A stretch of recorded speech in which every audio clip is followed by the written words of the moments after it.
ശബരിമല സ്വർണ്ണക്കൊള്ളയിൽ അറസ്റ്റിലായ മുൻ Devaswom board president A പത്മകുമാറിന്റെ വിദേശയാത്രകൾ കേന്ദ്രീകരിച്ച് അന്വേഷണം. ഉണ്ണികൃഷ്ണൻ പോറ്റിക്കൊപ്പം പത്മകുമാറും വിദേശത്ത് പോയിരുന്നോ എന്നാണ് അന്വേഷിക്കുന്നത്. ആറന്മുളയിലെ വീട്ടിൽ നടത്തിയ പരിശോധനയിൽ പത്മകുമാറിന്റെ പാസ്പോർട്ട് പിടിച്ചെടുത്തു. അതിനിടെ കേസിൽ നടൻ ജയറാമിനെ സാക്ഷിയാക്കാൻ SIT നീക്കം തുടങ്ങി. ഏറ്റവും പുതിയ അന്വേഷണ വിവരങ്ങളുമായി നമുക്കൊപ്പം ഹരിമോഹൻ എത്തുന്നു. Good evening Harimohan. ഉണ്ണികൃഷ്ണൻ പോറ്റി, പത്മകുമാർ, ഈ രണ്ടുപേരും തമ്മിലുള്ള ബന്ധം എന്താണ് എന്നത് സംബന്ധിച്ചുള്ള കുറേ സൂചനകളൊക്കെ അന്വേഷണ സംഘത്തിന് മുന്നിലേക്ക് എത്തിയിട്ടുണ്ട്. ഒപ്പം വീട്ടുകാർ നൽകിയ വിവരങ്ങളുണ്ട്. പുറത്തുനിന്ന് ഇപ്പോൾ അറസ്റ്റിലായ മറ്റ് 5 പേർ നൽകിയ വിവരങ്ങളുണ്ട്. ഇതെല്ലാം കൂട്ടിയിണക്കിക്കൊണ്ട് എന്തൊക്കെ കാര്യങ്ങളിലാണ് ഇപ്പോൾ ഒരു നിഗമനത്തിലേക്ക് SIT എത്തുന്നത്? അന്വേഷണം എങ്ങനെ പോകുന്നു?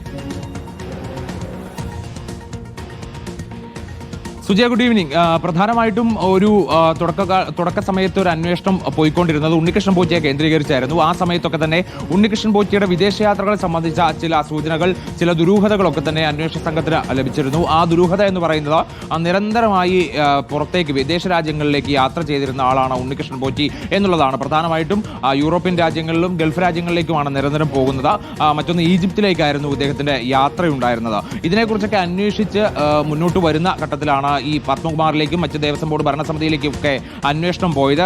ഇപ്പോൾ എ പത്മകുമാറിന്റെ വീട്ടിൽ നടത്തിയിട്ടുള്ള പരിശോധനയിൽ കണ്ടെടുത്തിട്ടുള്ള പാസ്പോർട്ടൊക്കെ അടക്കം പരിശോധിക്കുന്ന സമയത്താണ് ഈ വിദേശയാത്രകളെക്കുറിച്ച് കൂടുതൽ സംശയം വരുന്നത്. അതായത് പത്മകുമാറും പോറ്റിയും ഒരുമിച്ച് യാത്ര ചെയ്തിട്ടുണ്ടോ എന്നുള്ള സംശയമാണ് നിലവിൽ SITക്കുള്ളത്. അങ്ങനെ സംശയിക്കത്തക്ക രീതിയിലുള്ള ചില തെളിവുകൾ, ചില സൂചനകളൊക്കെ തന്നെ പത്മകുമാറിന്റെ വീട്ടിൽ നടത്തിയ പരിശോധനയിലും പാസ്പോർട്ട് പരിശോധനയിലും ഒക്കെ തന്നെ കണ്ടെടുത്തിട്ടുണ്ട് എന്നുള്ളതാണ് ലഭിക്കുന്ന വിവരം. അതുകൊണ്ട് തന്നെ ഈ വിദേശയാത്രകൾ കേന്ദ്രീകരിച്ചുകൊണ്ട് അന്വേഷണം മുന്നോട്ട് കൊണ്ടുപോകാനാണ് ഇപ്പോൾ നിലവിൽ SIT ഉദ്ദേശിക്കുന്നത്. ഇവർ രണ്ടുപേരും കൂടി ഒരുമിച്ചാണ് ആ യാത്ര നടത്തിയിട്ടുള്ളതെങ്കിൽ നേരത്തെ ഹൈക്കോടതി ചൂണ്ടിക്കാണിച്ചതുപോലുള്ള വലിയ രീതിയിലുള്ള ഒരു വിഗ്രഹക്കടത്ത്, കള്ളക്കടത്തൊക്കെ തന്നെ ഇതിനകത്ത് സംശയിക്കേണ്ടിയിരിക്കുന്നു എന്നുള്ള കാര്യത്തിൽ ഇപ്പോൾ നമുക്ക് തർക്കമില്ല.